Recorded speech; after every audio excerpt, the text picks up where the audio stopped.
Hello friends. ये जो problem है आज हमारे पास, इसको पहले देखो हम समझ लेते हैं कि क्या बोला जा रहा है। ठीक है, आप चाहो तो वीडियो को पॉज करके एक बार खुद से ट्राई कर लो।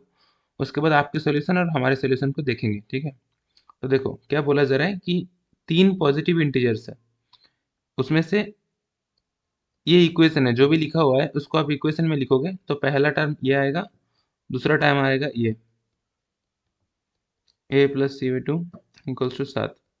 और पूछा क्या जा रहा है, a प्लस बी, इसका वैल्यू क्या है। अब देखो आपके पास कितने इक्वेशंस है, ये एक, ये एक, ये दो, और वेरिएबल्स कितने हैं, ए बी सी। तो बस इन दोनों इक्वेशन के भरोसे ये वेरिएबल के लिए तो सॉल्व नहीं होगा, क्योंकि दोनों इक्वेशन से तीनों वेरिएबल के सॉल्यूशन नहीं निकलते दोस्तों। ठीक है, अब देखो हम क्या करेंगे, इस इक्वेशन को इससे हमें एक एक करके रिड्यूस करेंगे।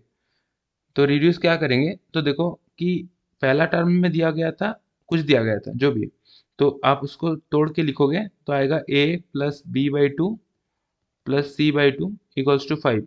और दूसरी इक्वेशन से क्या निकलेगा, b plus a by two plus c by two equals to 7। ठीक है, अब आपको मान लो इस इक्वेशन से इसको माइनस कर दो।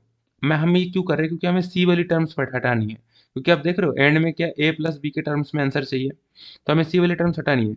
तो क्या होगा, तो ये देखो पहले इसको लिख लो, b plus a by two plus c by two minus a minus b by two minus c by two, ये आ जाएगा आपका 2, क्योंकि ये 7 माइनस 5 है तो ये 2 आ गया। तो सबसे पहले तो सी बाई टर्म कट गया। ठीक है, अब ये क्या आया आपका, ये b से b बाई टू चला गया तो b बाई टू, और इधर आ गया a बाई टू, ये हो गया आपका 2, यानी कि b minus a equals to 4।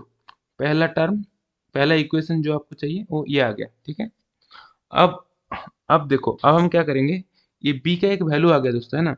तो b equals to a by four, a plus four sorry, ये आपको समझ में आ गया, b equals to a plus four. और हमारा पहला इक्वेशन क्या था, ये था। इसको फिर से लिखते हैं, a plus b by two plus c by two equals to आपका था 5। अब b equals to a plus four है तो इसको यहाँ पे सब्स्टिट्यूट करते हैं b की टर्म्स को। तो एक तो a इधर आ गया और इधर a प्लस फोर कर देते हैं b की जगह पे। ठीक है, तो c by two equals to 5। तो देखो अब ये क्या आ गया, a plus a by two plus two plus c by two equals to 5। अब इसमें आपका आ गया 3a plus c by two equals to 3। समझ में आया, तो यहाँ से आपका आ गया 3a plus C equals to 6 दोस्तों। ठीक है, यहाँ तक आपको समझ में आ गया, ये इक्वेशन आ गया 3a plus A equals to 6। अब देखो ये हमारे पास दो सिंप्लीफाइड इक्वेशन है, पहले जो था वो बहुत लंबा चौड़ा इक्वेशन था। लंबा चौड़ा इक्वेशन क्यों मैं बोल रहा हूँ, क्योंकि उसमें एक एक इक्वेशन में तीन टर्म्स थे, ए बी सी तीनों का टर्म्स थे, है ना। देखो ए बी सी इसमें भी था, इसमें भी था, तो उससे हम क्या किए कि हम उसको दो दो टर्म्स की इक्वेशन में लाए, तो एक है ये, एक है ये। ठीक है, अब देखो ये इतना तक हम सॉल्व कर सकते हैं। अब हमें एक और इन्फॉर्मेशन की सहारा लेना पड़ेगा जो क्वेश्चन में दिया हुआ है। ये देखो, तो a b c are three positive integers. अब ये इक्वेशन को हम देखते हैं, 3a plus C equals to 6। अब a की वैल्यू क्या होगी, तो ए बी सी के a की वैल्यू मतलब कोई भी इनमें से कोई भी एक दो तीन हो सकता है, जीरो नहीं हो सकता है, क्योंकि पॉजिटिव इंटीजर्स दिया हुआ है। तो a की वैल्यू आप 1 मानो, तो a की वैल्यू, जब a की वैल्यू आप 1 मान रहे हो तब ये क्या हो जाएगा, 3 प्लस सी इक्वल्स टू 6, है ना, यानी कि c equals to 3। But a की वैल्यू आप 2 मान के चलो, a की वैल्यू 2 मान के चलोगे तो क्या होगा, इस इक्वेशन में सब्स्टिट्यूट करो तो ये आ जाएगा आपका 6 प्लस, ये 3a प्लस सी था ना, 6 प्लस सी इक्वल्स टू 6, यानी कि c का वैल्यू आ जाएगा आपका 0, जो कि पॉसिबल नहीं है दोस्तों। ये पॉसिबल नहीं है ना, c इक्वल्स टू 0 नहीं हो सकता, क्योंकि ए बी सी जो भी है, ए बी सी जो भी है 1 2 3 ऐसा वैल्यू ले सकता है। तो हम क्या बोलेंगे कि a equals to 2, this is also not possible. ये पॉसिबल है, a इक्वल्स टू 1 पॉसिबल है। तो a की वैल्यू हो सकती है जो है a इक्वल्स टू 1, तो हमें a की वैल्यू मिल गई दोस्तों। ठीक है, अब a की वैल्यू मिल गई तो b दूर हो सकता है क्या, नहीं हो सकता, क्योंकि हमारे पास ये वाली इक्वेशन भी है, b equals to a plus four. तो b equals to a plus four, और a की वैल्यू 1 हमें पता है, तो ये आ जाएगा आपका 5।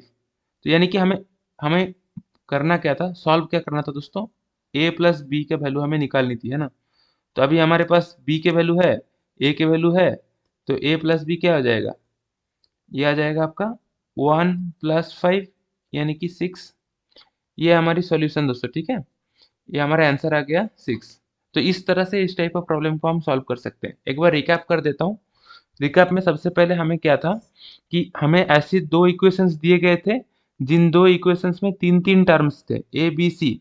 उन तीनों टर्म्स की दो इक्वेशन से सॉल्यूशन नहीं निकल सकता था। तो हम क्या किए, इन इक्वेशंस को ऐसे दो इक्वेशंस के टर्म्स में लिखे जिसमें दो दो टर्म्स रहेंगे। फॉर एग्जाम्पल इसमें बी और ए है, और ये दूसरी वाली इक्वेशन में बस ए और सी है। एक बार इस टर्म्स में आ गए, फिर हम कौन किस इन्फॉर्मेशन का सहारा लिया, एक एक्स्ट्रा इन्फॉर्मेशन को सहारा लेके हम सॉल्व कर रहे हैं, क्योंकि बस ये दोनों इक्वेशन के चलते तीन वेरिएबल को सॉल्व नहीं हो सकता। तो हमने एक एक्स्ट्रा इक्वेशन का सहारा लिया, एक्स्ट्रा इन्फॉर्मेशन का सहारा लिया कि ये तीनों पॉजिटिव इंटीजर्स है। उसको सहारा लेके हमने दिखाया कि ए का एक ही वैल्यू हो सकता है, ए इक्वल्स टू 1। और उसको उसको यूज करके हम इस इक्वेशन में सब्स्टिट्यूट किए, इस इक्वेशन ये वाला इक्वेशन में सब्स्टिट्यूट किए, उससे बी का वैल्यू निकला, और वहां से हमारा ए और बी का वैल्यू निकल गया दोस्तों, ठीक है। होपफुली आपको ये सोल्यूशन समझ में आ गया हो।